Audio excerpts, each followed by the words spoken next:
Hello les grognards, on se retrouve pour une vidéo sur Cards et sur la nouvelle extension qui vient de sortir, Naval Warfare.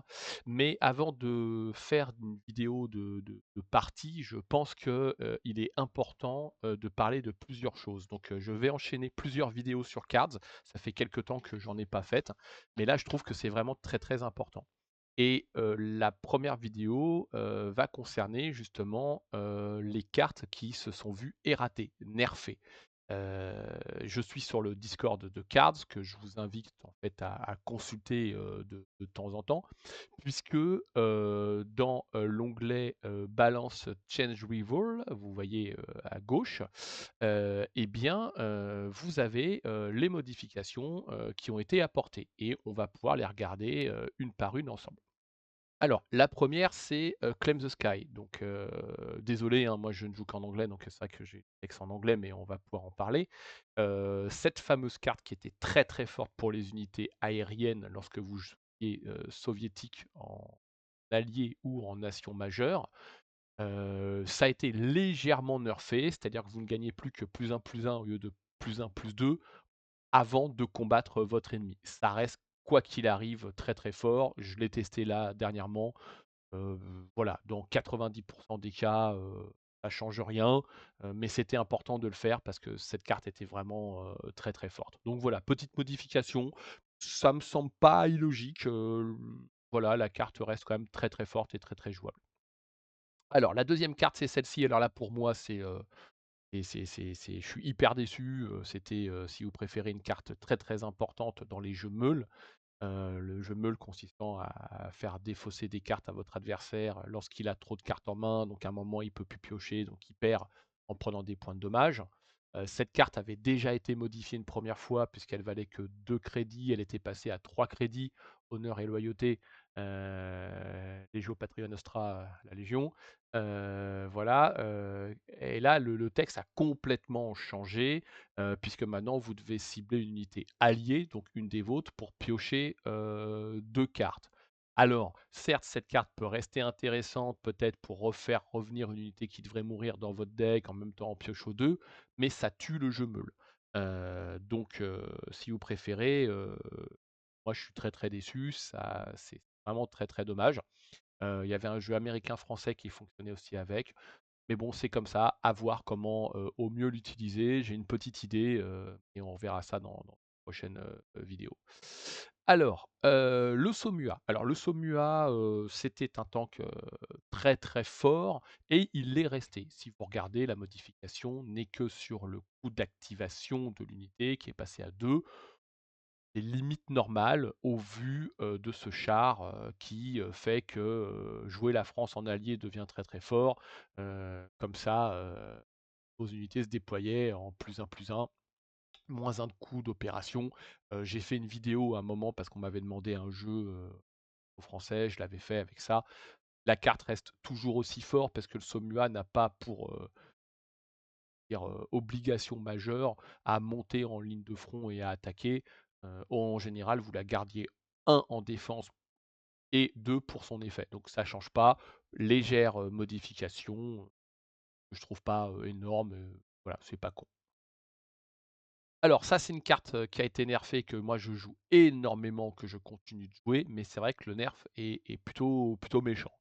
Heu, la carte reste pour moi monstrueuse avec son 1 de coût, d'activation, donc au tour 4, vous attaquez, vous mettez 4, maintenant 3, avec le choc vous prenez 0, en plus, vous piochez une carte qui doit être défaussée à la fin du tour. C'est un nerf qui est pas illogique parce que la carte était très, très forte. Moi, je continue de la jouer dans mon jeu allemand-finlandais des fosses. Pour l'instant, je trouve que, dans 80 des cas, elle fait le café, elle fait ce qu'il faut. Mais c'est vrai que, ça change un petit peu, ça m'ennuie. Mais c'est comme ça restait une carte forte, donc il a fallu la nerfer. Petite modification, voilà. Alors, ensuite, là par contre, on attaque dans le lourd. Tank Maneuver, c'est une carte qui, depuis qu'elle est sortie, a été monstrueuse. D'ailleurs, c'est un des dessins de téléchargement de Cards. Pour 2, vous donniez +2/+2 en fait à un char allié. Maintenant, c'est +2/+1. Honnêtement, ça change pas trop le problème et vous aviez en fait une carte de air support dans votre main. Et c'est là que, ça a vraiment changé parce que l'air support donnait +3/+3 à un avion et maintenant il donne +2/+2 et c'est le air support qui lui, change réellement.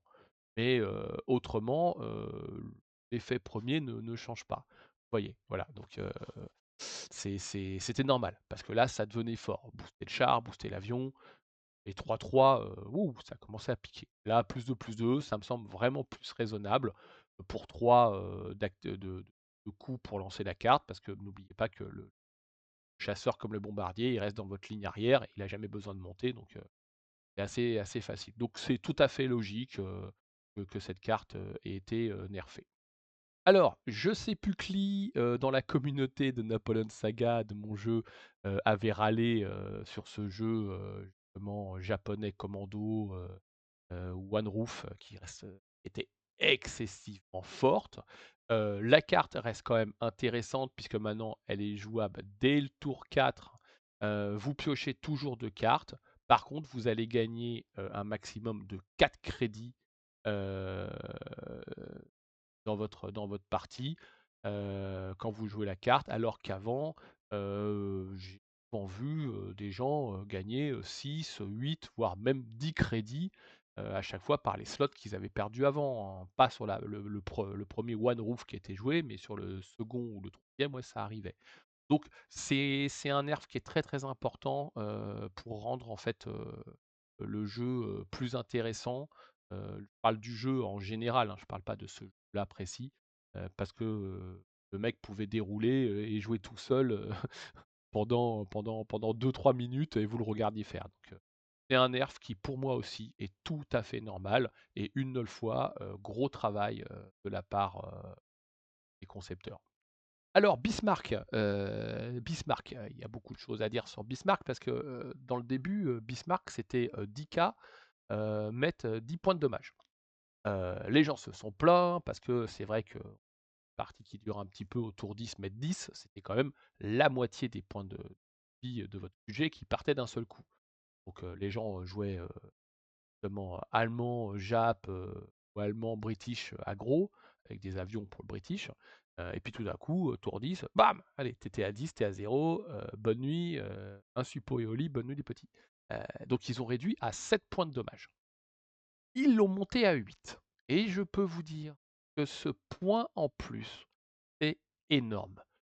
Pourquoi? Tout simplement parce que, lorsque vous prévoyez de tuer votre adversaire avec des dommages directs, vous le faites pas, à un tour comme ça, à la volée. Vous l'avez préparé. Vous êtes dit: «Tiens, je mets d'abord 2, je mettrai mes 3 et après je mettrai 7 pour le tuer». Donc le un point de dommage vous permet de mieux gérer avant et je trouve ça très bien. Franchement, le 7-8, ça joue pas énormément. Moi, je trouve que c'est un bon nerf. Par contre, si vous regardez le nom de la carte, il est passé KM Bismarck. KM, c'est pour les Allemands. HMS, c'est pour les Britanniques. RM, c'est pour, les Italiens. Et donc, ça veut dire que cette carte est considérée comme navale. Qu'est-ce que c'est Naval, Fred? Bah, Naval, c'est la nouvelle capacité qui apparaît. On en parlera dans une prochaine, vidéo où on présentera, justement la nouvelle extension. Donc ça, pareil, une nouvelle fois, entièrement d'accord. Alors, là, j'ai un peu plus de mal à en parler parce que je n'ai jamais joué cette carte, mais par contre, je l'ai très régulièrement subie dans les jeux, commando. Alors, ce qui va changer, c'est le smoke screen. C'est-à-dire qu'en fait, bah, cette unité, tant que vous l'activez pas pour, bouger et attaquer ou, bah, elle est, inattaquable, en combat. Bah, moi, je trouve que c'est une bonne chose. Nouvelle fois, ça va permettre de protéger, cette carte. Donc, ça change pas énormément, parce que de toute façon, face à un commando, vous alliez pas tuer ça. Votre grosse unité en première ligne, elle allait, essayer de faire le maximum de points de dommage sur le QG, parce que vous pouviez attaquer, rien d'autre. Donc, bon, ça change pas grand-chose, ça aide le deck commando, pourquoi pas? Voilà, j'ai ni d'avis pour, ni d'avis contre. Alors, là par contre, waouh, la 101e Airborne restait une carte hyper forte, hein, au tour 6. Voilà, ça vous permettait de blitzer et de dégommer une unité, et c'était très, très fort. Alors en déploiement, vous mettez 2 à une unité, à un ennemi dans la ligne de support, donc un ennemi, pas une unité, donc vous pouvez mettre 2 sur le QG. Ah là, ils ont carrément baissé à 4. Si vous aviez un doute sur, est-ce qu'il fallait jouer cette carte en US ou pas, maintenant il y en a plus. Là, jouez US, vous jouez cette carte. Il y a pas photo, hein, donc rien d'autre à dire. Alors, le Yamamoto. Alors là, on a, je vais dire un énorme, énorme, énorme changement, puisque, ça reste quand même, de 4 crédits, on passe à 10 crédits et le texte a complètement changé. Une nouvelle fois, si vous regardez le nom, c'est IJN Yamamoto. IJN, c'est le nom de tous les bateaux, japonais. Donc cette carte est considérée comme navale, on y reviendra. Donc la carte disait avant, toutes vos unités japonaises, lorsqu'elles sont détruites, elles mettent 2 points de dommage au QG pour 4. Alors déjà qu'ils avaient des jeux aggro, avec des unités qui souvent, vous mettez des points de dommage lorsqu'elles mouraient, là c'était, café, thé, chocolat comme on dit, hein. C'était, waouh, c'était chaud. Là maintenant, l'effet est mieux, mais ça coûte beaucoup plus cher. Pourquoi je dis que l'effet est mieux? Parce que le texte a changé en disant: «Les unités japonaises everywhere», donc partout, en fait, destruction deal 2 dommages to the HQ. Alors, à mon avis, heu, lorsqu'une carte, en fait, va maintenant dans le cimetière, genre, vous la défaussez, pour X raison, et bien, vu qu'elle vient de n'importe où, et pas simplement dans le jeu, elle va faire ses 2 points de dommage. Et ils ont monté à 10. Alors 10, c'est peut-être un peu beaucoup. Moi, j'aurais plus vu un 8, pour cet effet-là. Je pense qu'à 10, soit la partie est terminée, soit vous êtes pas loin de la terminer. Voilà, je pense que Yamamoto va être moins joué, à moins d'avoir un deck naval qui arrive. J'ai pas encore l'expérience de naval pour pouvoir en parler, mais je trouve que c'est un nerf qui était nécessaire, mais qui est devenu trop dur. Alors, le Tranto. Alors, le Tranto, c'est un nerf qui est plutôt positif, puisque la carte était, pas excessivement jouée, 5-6 pour 8, elle est pas garde. Au déploiement, vous détruisez une unité avec, 4 de force ou plus, si vous aviez une unité en jeu de 4 de force ou plus. Là maintenant, en plus d'avoir gagné Blitz très, très bien, puisque de toute façon, au tour 8, il n'y a pas encore véritablement d'américains italiens, donc vous allez la poser à la main, comme on dit. Donc, au tour 8, bah, au tour 9, bam, vous dégagez une unité dans la front line ou vous prenez la front line. Et là, maintenant, il vous demande toujours d'avoir une autre unité en jeu de 4 ou plus de force, qui est assez facile, les Italiens. Mais par contre, vous détruisez une unité de votre choix, un enemy unit. Donc, il n'y a plus cette obligation de détruire une grosse unité. Donc, c'est mieux. Franchement, c'est mieux. Il n'y a pas photo. Voilà. Maintenant, cette carte en italien devient intéressante dans certains jeux. Alors, cette carte en polonais était tout le temps, tout le temps, tout le temps jouée, et je trouve que le nerf est très intéressant. C'est-à-dire que le set de défense était très, très fort, puisqu'il y a pas mal, enfin, il y a quelques ordres, dont le marteau soviétique, qui mettait 6 points de dommage, et vous n'arriverez pas à tuer cette unité d'un seul coup. Et pour une unité à 5 de crédit, c'est vrai que c'était, je vais dire, un peu chaud, et en plus elle avait, ses 4 d'attaque. Là, ils ont réduit la défense à 6, et vous allez voir que dans cette extension, il y a, un autre, ordre soviétique qui peut, pourtant mettre 5, mettre 6, mais ils ont aussi baissé le coût à 4K. Donc ceux qui le jouaient dans le jeu Légion, polonais, ils continuent de la jouer, ils la joueront plus facilement, elle aura que 6 en défense. Donc, c'est un nerf tout à fait logique et qui pour moi, une nouvelle fois montre, qu'il y a vraiment une écoute, des joueurs. Le Sunderland, bah là, on avait une carte qui était pas du tout jouée, bombardier avec que 2 de force, qui a pas blitz, qui coûte 6, qui vous fait piocher une carte à la fin du tour. Bon, au tour 6, normalement, vous avez besoin de choses, qui ont un peu le café sur la table. Là, c'était pas suffisant. Donc ce qu'ils ont fait, c'est que, comme pour la carte polonaise d'avant, ils ont réduit le coût à 4, ce qui là devient intéressant, en enlevant 1 en défense, que ça reste un bombardier. Et ils ont rentré l'effet naval qui est, à la fin de votre tour, piocher, une carte navale de votre deck. Ah là, je peux vous dire que là, cette carte-là, dans un jeu naval, ça devient très intéressant en britannique et vous verrez qu'il y a des cartes britanniques qui sont très, très fortes. Donc là, oui, oui, très, très, très bon nerf et très intéressant. Cette carte-là va être à étudier, hein, je vous le dis, hein. Ensuite, nous avons le U16. Alors le U16, c'est une carte qui, avait été sortie des listes, jouables et qui est donc revenue. Donc on voit que le coup, a bougé, à 2 et cette carte en fait, permettait de faire défausser à l'adversaire une carte lorsqu'il jouait un ordre. Donc c'était une carte, vraiment, vraiment, vraiment forte et vous voyez que c'était une contre-mesure. Là, elle est passée sous l'effet d'un ordre.